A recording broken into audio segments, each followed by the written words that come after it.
आज हम लोग जो क्लास करेंगे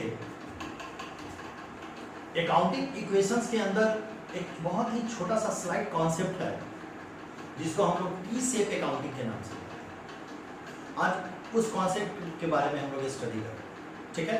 और इसी कॉन्सेप्ट में आपको सबसे पहली बार थोड़ा सा डेबिट क्रेडिट का कॉन्सेप्ट भी मिलेगा।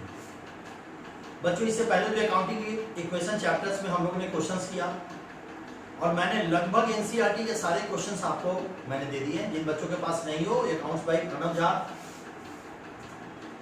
करके एक हमारा जो YouTube चैनल है उस पे आपको सारे क्वेश्चंस मिल जाएंगे। बच्चों, सबसे बड़ी बात यह है कि इस पूरे अकाउंटिंग इक्वेशन चैप्टर में इसको 3 पार्ट में बांटा गया है। एक पार्ट तो जो क्वेश्चंस हम लोगों ने किया, सेकंड जो हमारा है वो है फार्मूला बेस्ड क्वेश्चंस। वो भी मैंने आपको बताया कि assets equal to liability plus capital, liability equal to assets minus capital and capital equal to assets minus liability. Then profit निकालने का भी फार्मूला मैंने बताया आपको और उससे रिलेटेड मैंने क्वेश्चंस भी करवाए आपको। तो बच्चों, आज हम लोग पढ़ेंगे और कॉन्सेप्ट जानेंगे टी शेप अकाउंटिंग का क्या कॉन्सेप्ट है। एकदम ध्यान से बातों को सुनिएगा और एक एक चीजों पे ध्यान देंगे। चलिए बात करते हैं। सबसे पहले एक बात समझ लीजिए कि टी शेप अकाउंटिंग, मैं ये कहना नहीं चाहूंगा कि जैसे बहुत जगह देखते हैं कि लोग जर्नल एंट्री का जब प्रिपरेशन करवाते हैं तो जर्नल एंट्री के प्रिपरेशन में सच पूछे तो जो कॉन्सेप्ट दिया गया हुआ है दोनों कॉन्सेप्ट का यूज होता है। एक कॉन्सेप्ट है ट्रेडिशनल कॉन्सेप्ट और एक है मॉडर्न कॉन्सेप्ट। दोनों कॉन्सेप्ट हमारा जर्नल एंट्री में यूज होता है। ट्रेडिशनल को भी यूज करते हैं और मॉडर्न को भी यूज करते हैं। तो जो ट्रेडिशनल कॉन्सेप्ट है उसकी चर्चा हम लोग बाद में करेंगे।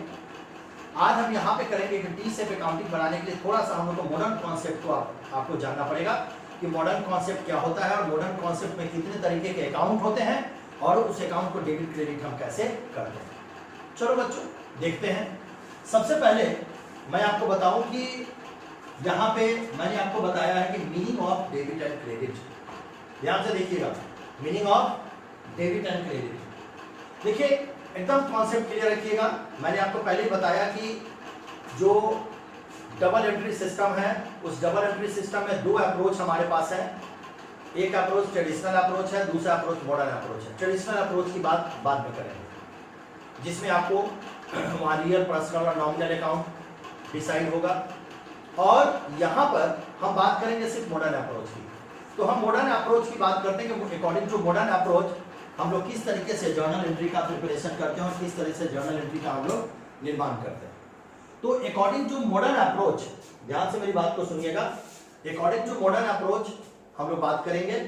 सबसे फर्स्ट है meaning of debit and credit. देखिए क्या लिखता है, all accounts are divided into 2 sides. जितने भी अकाउंट्स होते हैं इनको डिवाइड हम कैसे करते हैं, 2 साइड में। अब अकाउंट क्या होता है सब मैंने पिछले क्लास में आपको पढ़ा दिया। नेक्स्ट है the left side of account is debit and the right hand side of credit. बस इतना बात अभी आपको समझना है। जो लेफ्ट हैंड साइड है वो क्या होगा हमारा डीआर और जो राइट हैंड साइड है वो हमारा क्या होगा टीआर। हम लोग स्टडी किसको करने जा रहे हैं, मैं यहां पे लिख देता हूं। हम लोग स्टडी करने जा रहे हैं टी शेप अकाउंटिंग।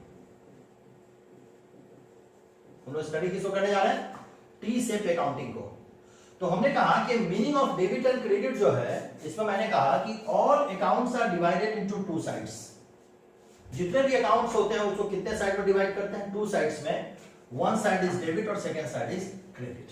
ओके, कहता है कि ये जो आप देख रहे हैं ये किस फॉर्म में है, किस फॉर्म में है जरा देखिए तो। ऐसे है कि नहीं है, ऐसे है, जरा ध्यान से देखिए तो, ठीक है। इसलिए इस फॉर्म को जो है हम लोग क्या बोलते हैं, टी शेप। क्या बोलते हैं हम लोग, टी शेप, ठीक है। अब प्रश्न उठता है कि अगर टी शेप अकाउंटिंग हमको बनाना है तो हमको किस रूल्स को एप्लीकेबल करना पड़ेगा। ध्यान से देखिएगा, टी शेप अकाउंटिंग के जो रूल्स आपके पास होंगे, मैंने पहले ही कहा कि 2 तरीके का अप्रोच है आपके पास। आपके पास अप्रोच कितने तरीके के हैं, 2 तरीके का अप्रोच आपके पास है।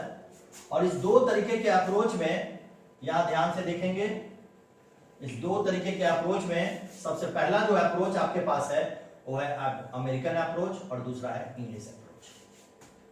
ओके, इसमें एक ट्रेडिशनल अप्रोच को बोला जाता है और एक को मॉडर्न अप्रोच भी बोला जाता है। तो आज जो हम बात करेंगे, हम किसकी बात करेंगे? अमेरिकन अप्रोच की। इसलिए कि जब आप टी सेप अकाउंटिंग प्रिपेयर करते हैं तो इसके लिए आपको किस अप्रोच की जरूरत पड़ती है? आपको अमेरिकन अप्रोच की जरूरत पड़ती है टी सेप अकाउंटिंग के लिए। और टी सेप अकाउंटिंग स्टडी करने के लिए आपको अमेरिकन अप्रोच के बारे में पूरी जानकारी होनी चाहिए। चलिए बात करते हैं। ये जो अमेरिकन अप्रोच है इसमें कहा गया कि जो अकाउंट्स है इसको 5 कैटेगरी में बांटा गया है। ध्यान से देखिएगा, अकाउंट्स को कितने कैटेगरी में बांटा गया? 5 कैटेगरी में अकाउंट्स को बांटा गया। और उसमें number 1 is the assets. Number 1 is the assets, एकदम ध्यान से देखिएगा। Number 1 is the assets.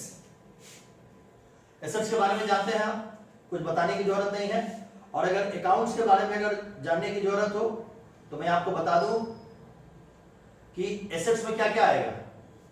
मैंने पहले भी आपको बताया था एसेट्स के बारे में। फर्नीचर है, बिल्डिंग है, मशीनरी है, ठीक है, डेटा है, सारी चीज क्या है? एसेट्स है। फिर आ गया क्या? लायबिलिटी। लायबिलिटी क्या होता है? सेकंड अकाउंट जो है हमारा वो क्या है? लायबिलिटी है। लायबिलिटी के बारे में भी सेकंड चैप्टर में हमने सारी चीजें बता दी हुई है आपको। थर्ड है कैपिटल्स। कैपिटल के बारे में भी आपको पता है। रेवेन्यू एंड लॉसेस, ये आर द 5 अकाउंट्स। इस पांचों अकाउंट्स को बेटा हम लोग क्या करते हैं, ये जो 5 अकाउंट्स हैं, ये 5 अकाउंट्स आपको टी सेप अकाउंटिंग बनाने में आपकी क्या करेगा? मदद करेगा। इसकी जरूरत हमको जर्नल एंट्री बनाने में पड़ेगी, इसकी जरूरत, इसलिए कि इसको एकदम ध्यान से करना है। यहां हम टी सेप अकाउंटिंग के लिए यूज करेंगे और वहां हम किस चीज के लिए यूज करेंगे? जर्नल एंट्री बनाने के लिए यूज करेंगे। चलिए आगे बात करते हैं कि जब हमने अकाउंट्स को पढ़ लिया तो हमारे कौन कौन से रूल्स हैं, हमारे कौन कौन से लॉज हैं जो कि हम लोग को टी सेप अकाउंटिंग बनाने में हमारी क्या करते हैं? मदद करते हैं। चलिए आगे बात करते हैं, ध्यान से देखिएगा, आगे बढ़ते हैं। जब हम अकाउंटिंग की बात कर लेते हैं तो इसके बाद हमारे पास कुछ लॉज हैं कि अगर अकाउंट्स में अगर एसेट्स आ जाए तो हम डेबिट क्रेडिट कैसे करें। ध्यान से देखिएगा, अगर अकाउंट में आपके पास एसेट्स अगर आ गया तो हम डेबिट क्रेडिट कैसे करेंगे। अकाउंट में अगर एसेट्स आ गया तो बेटा एकदम ध्यान से सुनना, अगर एसेट्स हमारा इंक्रीज करेगा, एसेट्स क्या होगा? इंक्रीज करेगा, तो उसको हम लोग कहां दिखाएंगे? डेबिट साइड पे। टी सेप अकाउंटिंग बनाने के क्या है? लॉज है, रूल्स हैं, जो कि आपको एकदम ध्यान में रखना पड़ेगा। कहने का क्या मतलब कि अगर एसेट्स हमारा क्या है?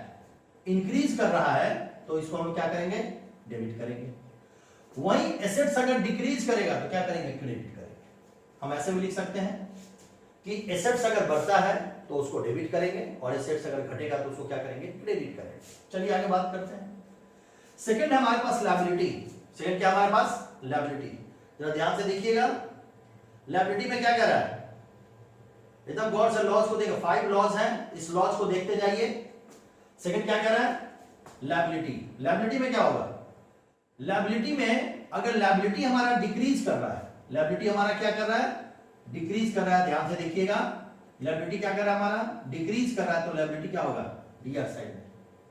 और लायबिलिटी अगर हमारा क्या हो रहा है? इंक्रीज कर रहा है, तो क्या हो जाएगा? सीआर साइड में। कोई दिक्कत? इसी तरह से थर्ड है हमारा कैपिटल। कैपिटल में क्या होगा? कैपिटल अगर डिक्रीज कर रहा है, कैपिटल अगर डिक्रीज कर रहा है तो क्या हो जाएगा? डीआर साइड में। और कैपिटल अगर इंक्रीज कर रहा है तो क्या होगा? सीआर साइड में। चलिए आगे बात करते हैं। अगला जो हमारा है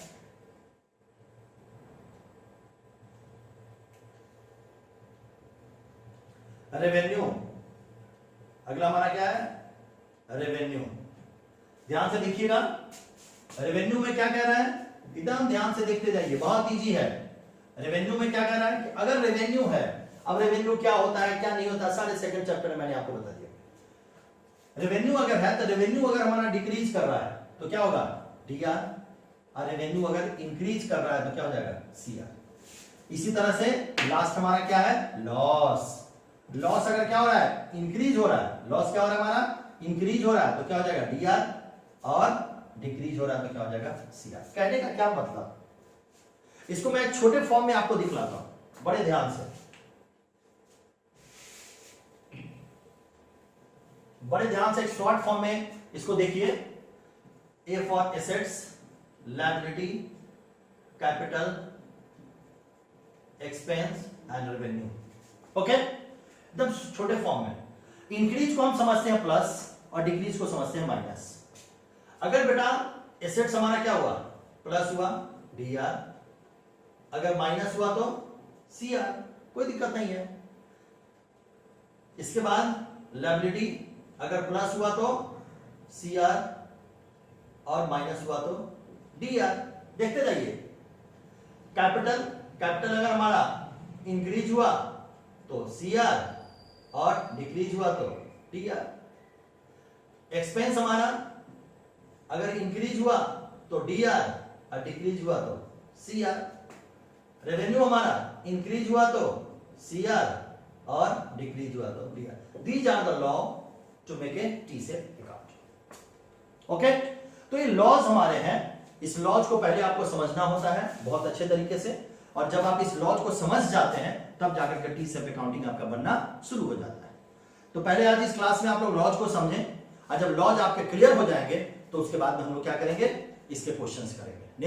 नेक्स्ट वीडियो में हम लोग इसके क्वेश्चन सॉल्व करेंगे, और क्वेश्चन सॉल्व करके मैं आपको बताऊंगा कि टी सेट अकाउंटिंग का प्रिपरेशन कैसे किया जाता है। ओके, आज के लिए थैंक यू।